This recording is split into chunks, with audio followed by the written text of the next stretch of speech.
नमस्ते प्यारे दोस्तों, टारगेट कॉम्पिटिटिव एग्जाम के इस ऑडियो सेशन में मैं आपका स्वागत करता हूं। आज हम अपने एग्जाम के लिए जो इम्पोर्टेंट सुर्खियां एमसीक्यू के तहत होगी उसके ऊपर थोड़ा सा ध्यान देंगे। फर्स्ट हस्ती है M P Jabir. M P Jabir ही is selected or considered as the first Indian to qualify for the Tokyo Olympics in 400 metre hurdle. जो ओलंपिक की 400 मीटर की बाधा दौड़ है टोक्यो ओलंपिक के लिए भारतीय नौसेना के एथलीट एम पी जाबिर को क्वालिफाई किया है।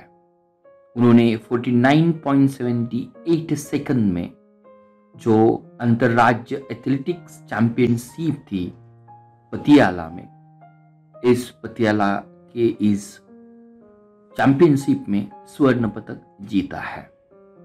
तो हमारे लिए वन लाइन एमसीक्यू होगा, एम पी जाबिर ये इंडियन नेवी के एथलीट है और 400 मीटर हर्डल या बाधा रोड में या बाधा दौड़ में ये क्वालिफाई होने वाले फर्स्ट इंडियन है।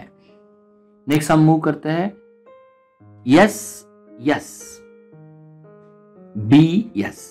SSBS का लॉन्ग फॉर्म है short span bridging system. Short span bridging system ये डीआरडीओ ने डेवलप किया हुआ और इंडियन आर्मी में इंडक्ट होने वाला एक एडवांस टेक्नोलॉजिकल ब्रिजिंग सिस्टम है। तो ये 12 शॉर्ट स्पान ब्रिजिंग सिस्टम को कॉर्प्स ऑफ इंजीनियरिंग जो इंडियन आर्मी है उनमें से इंडक्ट किया, हमारे डीआरडीओ ने उसको डेवलप किया है और डिजाइन किया है। आत्मनिर्भर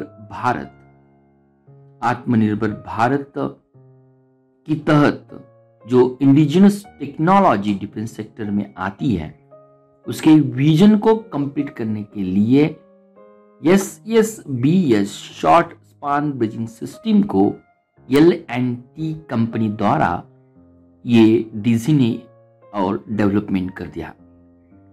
ये short span bridging system it play very important role in bridging the gaps up to 9.5 metre. तो फास्टर मूवमेंट ऑफ ट्रूप्स, जिसे हम तेज आवाजाही के लिए सैनिकों को उनकी सुनिश्चित करने के लिए ये महत्वपूर्ण भूमिका हमारे वेस्टर्न बॉर्डर में जरूर निभाएगा। हमें ये भी मालूम होना चाहिए कि डीआरडीओ ने इस तरह से सैनिकों की तेजी आवाजाही के लिए जो 3 टाइप की ब्रिजिंग सिस्टम को डिजाइन किया है, डेवलप किया है। उनमें से मॉड्यूलर ब्रिज आता है, 75 मीटर गैप को कंप्लीट करने वाला सर्वत्र ब्रिजिंग सिस्टम आती है और माउंटेन फुट ब्रिज आता है। तो इस बार शॉर्ट स्पान ब्रिजिंग सिस्टम का ये सर्वत्र ब्रिजिंग सिस्टम का एक हिस्सा है। सिंपल क्वेश्चंस ये रहेगा, शॉर्ट स्पान ब्रिजिंग सिस्टम क्या काम करता है? SSBS 9.5 मीटर ब्रिजिंग करने का गैप का या ऑलमोस्ट 10 मीटर गैप को ब्रिज करने में या सैनिकों की आवाजाही करने में ये रोल को निभाता है और सर्वत्र ब्रिजिंग सिस्टम का ये पार्ट है। शॉर्ट स्पान ब्रिजिंग सिस्टम को डीआरडी द्वारा विकसित किया है। नेक्स्ट बात आती है बेस इरोजन और प्रॉफिट शिफ्टिंग की। बेस इरोजन और प्रॉफिट शिफ्टिंग उसका मतलब क्या होता है और ये पिक्चर में क्यों आया? OECD एंड G20, यहां OECD का लॉन्ग फॉर्म होता है organisation for economic and cooperation and development. OECD और जो इमर्जिंग डेवलपिंग कंट्रीज उनका ग्रुप है G20, तो most of the member of OECD और G20 जो बेस इरोजन और प्रॉफिट शिफ्टिंग का जो फ्रेमवर्क है, इस फ्रेमवर्क के उच्च स्तरीय वक्तव्यों को उन्होंने अपनाया है। फिर से रिपीट कर लेता हूं। Organisation for economic cooperation and development and G20 के मेजॉरिटी ऑफ मेंबर्स में inclusive framework on base erosion and profit shifting के हाई लेवल स्टेटमेंट को अपनाया है। क्वेश्चन आता है कि बेस इरोजन और प्रॉफिट शिफ्टिंग क्या होती है। बेस इरोजन और प्रॉफिट शिफ्टिंग ये टैक्स अवॉइडेंस स्ट्रैटेजी जो मल्टीनेशनल एंटरप्राइज अडॉप्ट करते हैं by using the mismatches in tax rule, इसके लिए इंडिकेट किया जाता है। बेस इरोजन और profit shifting BEPS, it refers to the tax avoidance strategy adopted by the multinational enterprises by using the mismatches in tax. So India also joined this framework tax deal. जो multinational enterprises होते हैं mismatch इन tax rule को use करके tax avoidance करते हैं, तो उनके लिए जो हाई कमेटी हुई थी, हाई कमेटी स्टेटमेंट दिया था, उसमें भारत भी शामिल है। नेक्स्ट बात आती है SBI की। अगर 1 जुलाई हमेशा SBI के लिए एक फाउंडेशन डे की तरह सेलिब्रेट करते हैं। हम सभी लोग जानते हैं कि पब्लिक सेक्टर बैंक में सबसे oldest bank state bank of India है। उसकी स्थापना 1921 में bank of Calcutta, bank of Bombay और बैंक ऑफ मद्रास, ये 3 एम्पिरिकल बैंक या 3 प्रेसिडेंट बैंक थी, उनका मर्जर करके जो इंपीरियल बैंक ऑफ इंडिया बना दी गई थी, ये उसकी पूर्व बैंक थी। 1 जुलाई 1955 को ये imperial bank state bank of India बन चुकी थी और इंडिया की फर्स्ट पब्लिक सेक्टर बैंक थी। 1 जुलाई हम हमेशा SBI बैंक का स्थापना दिवस मनाते हैं। SBI बैंक का हेडक्वार्टर मुंबई है। SBI बैंक के चेयरमैन दिनेश कुमार खरा है और इस बैंक का जो टैगलाइन आता है, the banker to every Indian. This things we have to be understand. SBI के बारे में life insurance corporation of India LIC is the largest non-promoter shareholder in SBI. तो SBI में सबसे ज्यादा share holder life insurance corporation of India इस company के होते हैं। नेक्स्ट पॉइंट के लिए हम मूव करना चाहते हैं।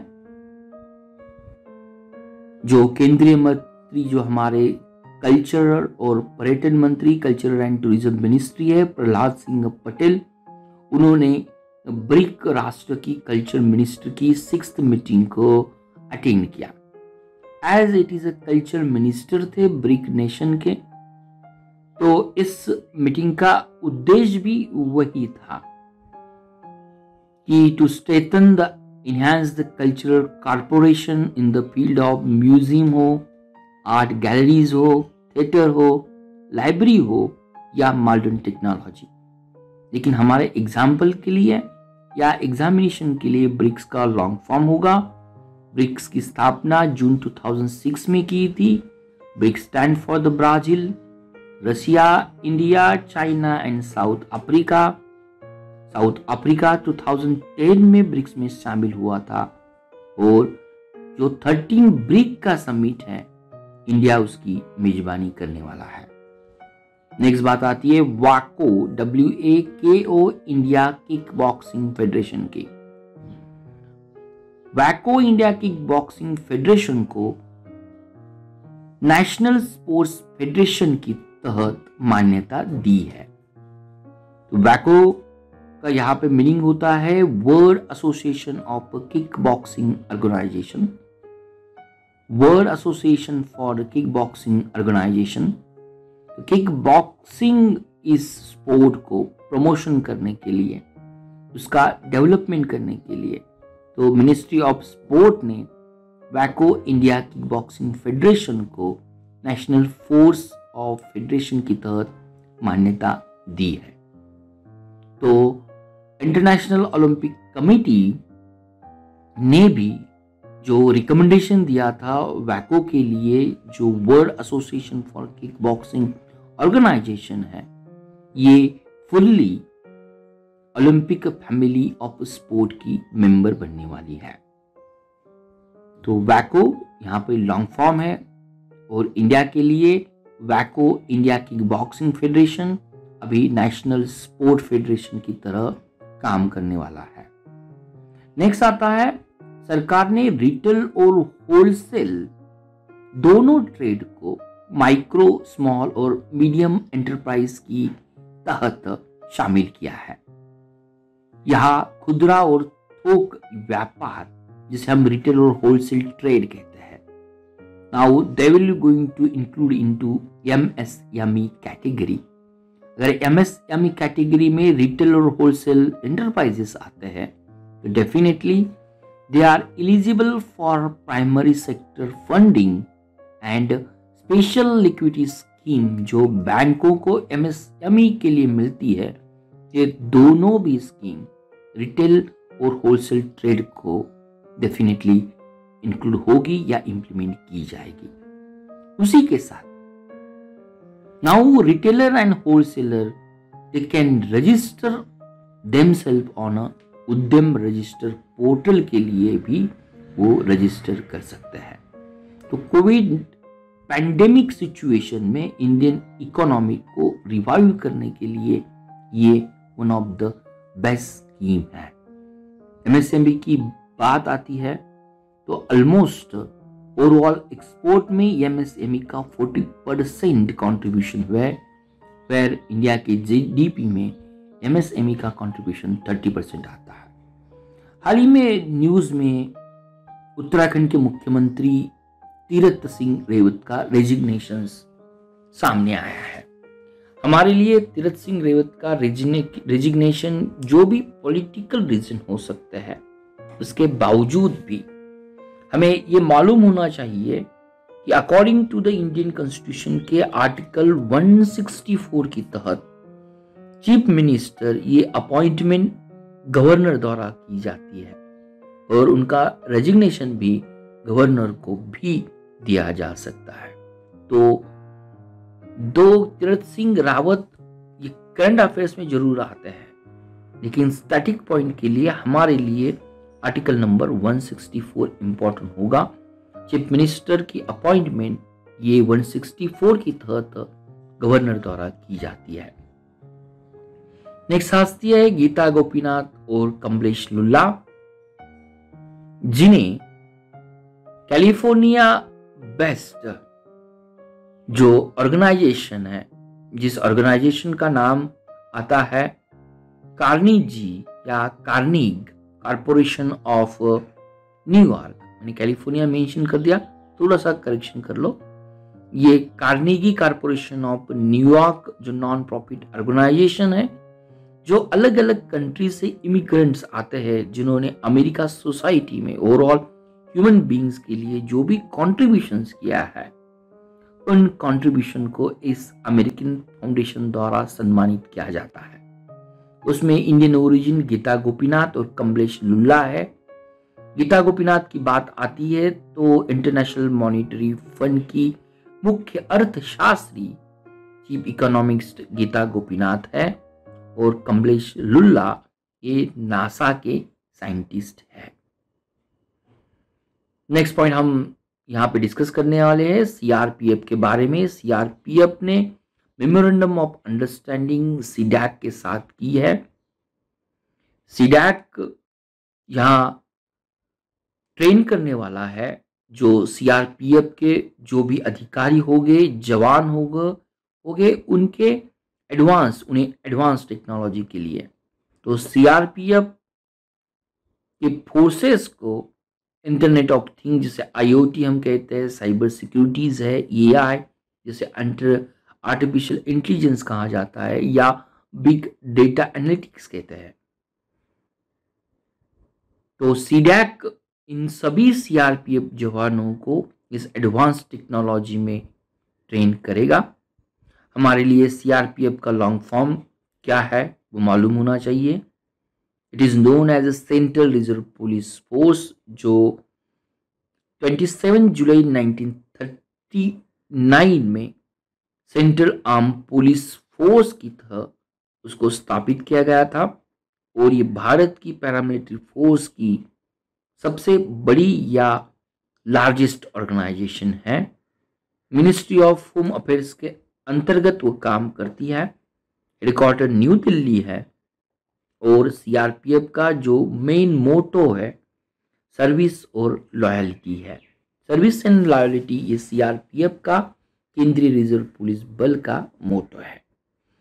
हमारे लिए यहाँ पे क्वेश्चन होगा, सीडैक के साथ किस पैरामिलिट्री फोर्स ने मेमोरेंडम ऑफ अंडरस्टैंडिंग को साइन किया है या समझौता ज्ञापन पे हस्ताक्षर किए हैं? तो ये सीआरपीएफ होगा, सेंट्रल रिजर्व पुलिस फोर्स होगा डेफिनेटली। सीडैक उन फोर्सेस को एडवांस टेक्नोलॉजी में ट्रेन करेंगे। तो हर एक ऑडियो के माध्यम से यहाँ पे जो करंट अफेयर्स और उनसे रिलेटेड जो स्टैटिक पॉइंट होते हैं उसे हम इस ऑडियो के माध्यम से कवर करते हैं। मुझे पूरी उम्मीद है आप भी इस ऑडियो को एंजॉय करते हो, और इसी तरह के ऑडियो को अगर आप अप्रिसिएशन करना चाहते हो, definitely you can share this audio with your friends through the social media. धन्यवाद।